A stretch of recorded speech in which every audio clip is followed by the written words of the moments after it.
इस सरकार ने अपने हाथ में कुछ रखा ही नहीं है, सब कुछ तो प्रशासन के हाथ में रख दिया, उन्हें ठेकेदार बना दिया है। चौकीदार जब घर में घुस रहा है अपने, तो वो ये सोच के घुस रहा है कि मैं 2000 रुपये जनता से ठग के कैसे जनता ही जेब से 2000 रुपये लेके और अपने घर में घुसूं।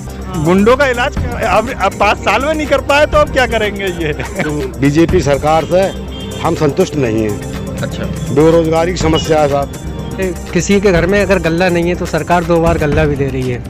उसके बाद में ये सरकार आई, इसने कतई पीस दिया, कोई भाव कोई लेने ना फ्री डाले, कोई लेने ना। मुलायम सिंह के जमाने में किसान को फायदा हुआ, वो आज तक किसी के बरमन में नहीं। नमस्कार, मैं हूं आशीष आनंद। टाइमलाइन न्यूज़ में आप सभी का स्वागत है। इस वक्त हम मौजूद हैं नवाबगंज विधानसभा, जो बरेली ज़िले की एक प्रमुख विधानसभा है। यहाँ के एक गांव है कुआं डांडा, जो कि भोजीपुरा विधानसभा से कुछ ही दूरी पर है, जहाँ से उसका शुरुआत होती है। एक बॉर्डर एरिया है, कह सकते हैं, 2 विधानसभाओं का। और यहाँ पर हमारे साथ काफ़ी सारे मतदाता हैं, और ये पीछे ही यहाँ पर पोलिंग स्टेशन भी है, जहाँ पर अब यहाँ पर पोलिंग का जो समय है वो बहुत मामूली सा थोड़ा सा ही बचा है, और वोटिंग लगभग ओवर हो चुकी है। आप सभी लोगों का स्वागत है। हम ये जानना चाहेंगे कि आज की जो वोटिंग, जो मतदान हुआ, इस मतदान में किस तरह का आपने माहौल देखा, किन मुद्दों पे आपने वोट किया है, हम ये जानना चाहते हैं। राम सिंह दिवाकर। अच्छा दिवाकर जी, जो तमाम मतदान के मुद्दे रहे हैं, जैसे रोजगार का मुद्दा, ये गौवंश का मुद्दा, या फिर खेती किसानी की जो तमाम परेशानियां हैं, इसको लेके मतलब क्या माहौल है पूरा इस बार के इलेक्शन में? इस बार के इलेक्शन में बीजेपी सरकार से हम संतुष्ट नहीं हैं। अच्छा, बेरोजगारी की समस्या है साहब। अखिलेश सरकार में बेरोजगार भत्ता भी मिलता था। सब जितनी घोषणाएं करी, सब इनने सब बेकार, कोई संतुष्ट ना। हम तो बदलाव चाहते हैं सरकार का साहब, उसी हिसाब से मतदान किया है। हाथ रस्म साहब देखिए आप, ठाड़े किसान दबा दिए, और वो विधायक जो हैं लखीमपुर खीरी में हाथ रस्म वो लड़की जलाई दी सरकार ने, उसकी साहब अंत्येष्टि तक नहीं होने दी नहीं उसकी। चलिए खैर, ये दर्शकों का, यहाँ कुआं डांडा के लोग बड़े इस मामले में मुझे लग रहा है काफ़ी जागरूक हैं कि यहाँ पर कई मतों के लोग हैं, लेकिन कोई झगड़ा फसाद जैसी बात नहीं है, और सब लोग अपने अपने मत की बात कर रहे हैं, बेखौफ रख रहे हैं। किसान मारे गए साहब, अगर वो 3 दिन पहले ही ये तीनों बिल वापस कर देते, 700 क्यों मारे जाते हमारे। तो आपको इस बात का बहुत दुख है कि जो हाथरस कांड हुआ, या जो किसान आंदोलन में जो तमाम लोगों की जो है जो नहीं रहे, तो उसको लेकर किसान मोर्चा भी जो है काफ़ी प्रचार प्रसार इस दौरान हमने देखा कि बरेली में भी आए थे किसान मोर्चा के लोग, और उन्होंने यहाँ पे अपनी बात रखी थी। उन्होंने कहा था कि जो है मौजूदा सरकार ने हमको धोखा दिया है। खैर, ये उनका अपना मत है, आप मतदाता हैं, आपका अपना मत हो सकता है। ये ज़रूरी नहीं है कि आपका किसान मोर्चा का ही जो मत हो वो आपका भी हो, या भारतीय जनता पार्टी का जो मत हो वो आपका हो, या बहुजन समाज पार्टी का हो वो आपका मत हो। अब हमारे साथ में कुछ और दर्शक जुड़ रहे हैं। आप आइए, आप बड़े मेरे ख्याल से मास्क लगाए हुए यहाँ पे लोगों में यही एक दिखाई दिए हमें, एक शायद और है पीछे। आपका नाम क्या है? मेरा नाम विकास गंगवार जी। विकास गंगवार। विकास गंगवार, आपके तो नाम में ही विकास लगा। आप किस तरह के विकास की उम्मीदें कर रहे हैं जो नई सरकार चुनी जाएगी उससे? सर, ये सरकार से ये है, जैसे किसी के घर में अगर गल्ला नहीं है तो सरकार 2 बार गल्ला भी दे रही है, ठीक है। और अभी बोल रहे थे कि अखिलेश यादव को उसमें बेरोजगारी भत्ता मिलता था, किसानों को भी 2000 रुपये की किस्त भी मिल रही है, ई श्रम कार्ड के पैसे भी मिल रहे हैं, 1000 रुपये जो आते हैं। और अगले रही बात बेरोजगारी भत्ता की, वो सर बेरोजगारी की, तो बेरोजगारी कोई ख़त्म नहीं कर पाएगा। ना अखिलेश यादव अपने घर नौकरी दे रहा है, ना योगी जी दे रहा है। वो आपकी पढ़ाई पे मिलेगी, कोई कहे रोजगार की कमी है, लेकिन रोजगार की कोई कमी नहीं है, करने वाले में कमी है। मतलब आपका कहना बिल्कुल जो है, जो केंद्रीय मंत्री हैं जो बरेली के संतोष गंगवार जी, उन्होंने भी एक बार ऐसे ही कुछ बयान दिया था कि असल में यहाँ पर रोजगार की समस्या नहीं है, लोग इस लायक ही नहीं है यहाँ के लड़के कि यहाँ पर उनको कोई नौकरी दी जाए। हाँ, तो ये इस बात से कितने लोग सहमत हैं ये वो बताएंगे। खैर कि वो किस तरह से उन लड़कों की अपनी योग्यता को भांप रहे हैं। यहाँ पर कई सारे मेरे ख्याल से युवा चेहरे भी दिख रहे हैं। कोई युवाओं से हम बात करना चाहेंगे कि जो है, जो जिनको लगता है कि आ जाओ। आपका नाम क्या है? मेरा नाम अमर सिंह गंगवार है। उमर सिंह, आप अमर सिंह आप पढ़ाई कर रहे हैं अभी? जी, कौन सी क्लास में? मैं बीएड कर रहा हूँ और इंटर कॉलेज में एक प्राइवेट प्रवक्ता भी हूँ। अरे ये तो बहुत अच्छी बात है कि आप जो है अच्छी एक पढ़ाई भी कर रहे हैं और कुछ भी तरीके से अपने पैरों पर खड़े होने का प्रयास भी कर रहे हैं। तो अमर सिंह, ये बताइए कि आप किस तरह का माहौल चाहते हैं, कैसी सरकार चाहते हैं, क्योंकि आप युवा हैं, आप पढ़ रहे हैं, आप पढ़ाने की कोशिश भी कर रहे हैं।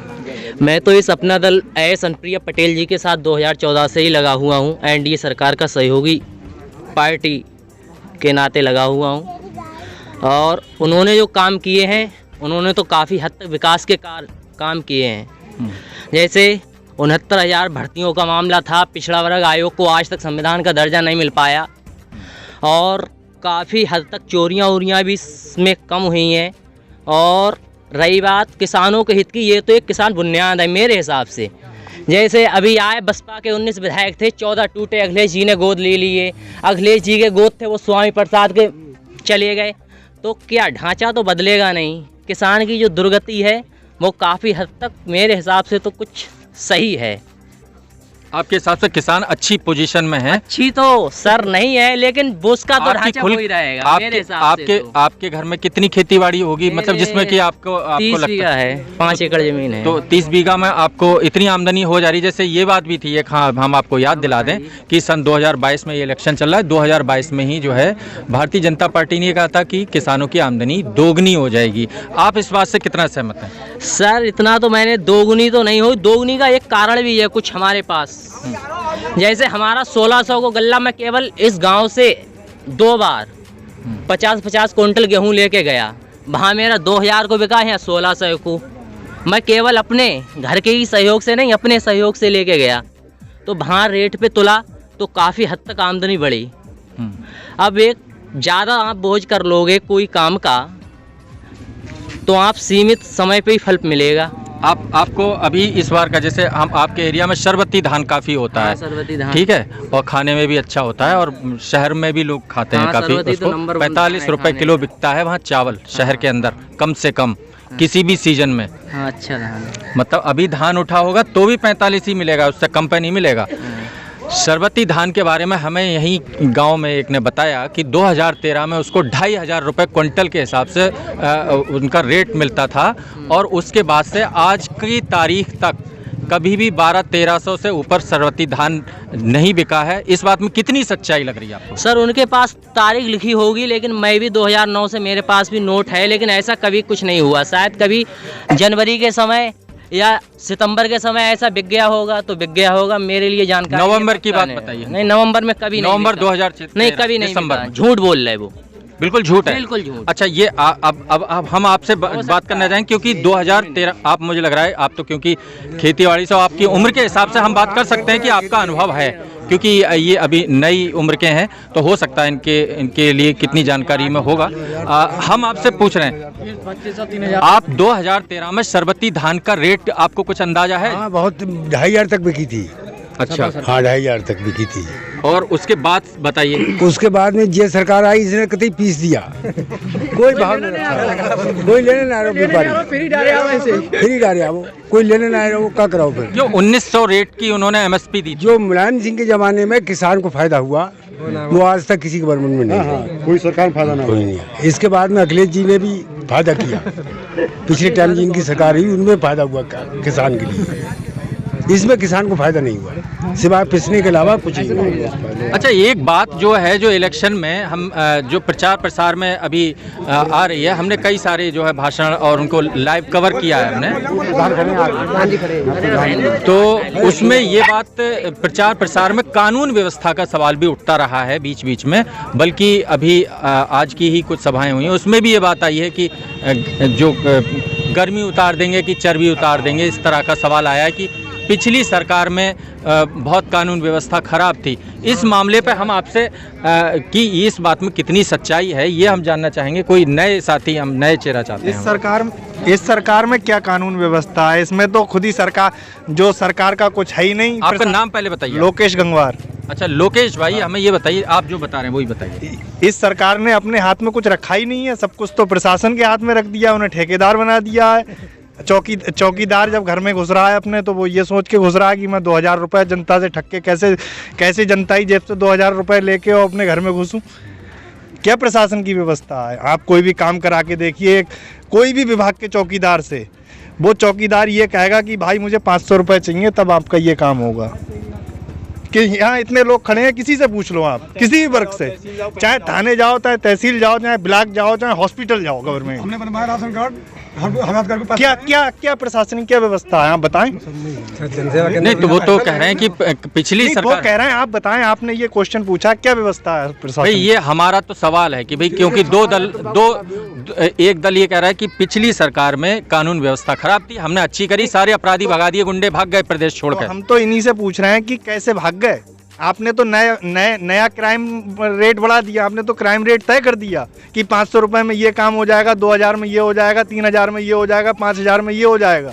अच्छा, एक बात आपने अभी बीच में कही, चौकीदार वाली बात। हाँ। 2019 के चुनाव में ये चौकीदार शब्द काफी आया था। हाँ। और बहुत सारे लोगों ने कहा था मैं भी चौकीदार। हाँ। आपने कहा था नहीं, हमने नहीं कहा था।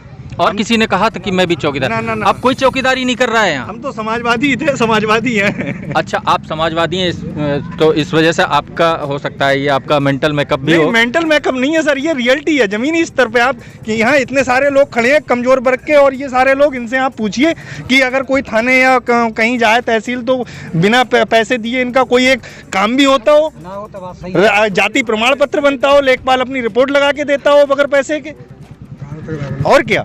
इतने लोग खड़े हैं। ये पैसे पहले नहीं लिए जाते थे? पहले नहीं लिए जाते थे, बिना पैसे के काम होता था सब।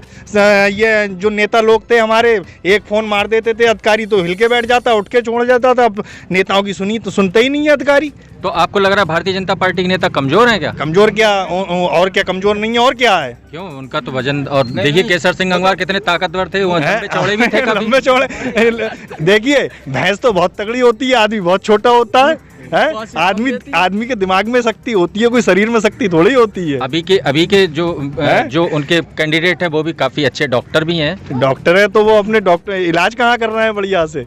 वो तो अपना इलाज कर रहे हैं डॉक्टर। जब सरकार आएगी तब इलाज करेंगे हम। किसका इलाज करेंगे? गुंडों का इलाज करेंगे, वो ये कह रहे हैं। गुंडों का इलाज अब 5 साल में नहीं कर पाए तो अब क्या करेंगे ये? चलिए, हम और लोगों से भी अभी बात कर रहे हैं, अभी महफिल जमी हुई है।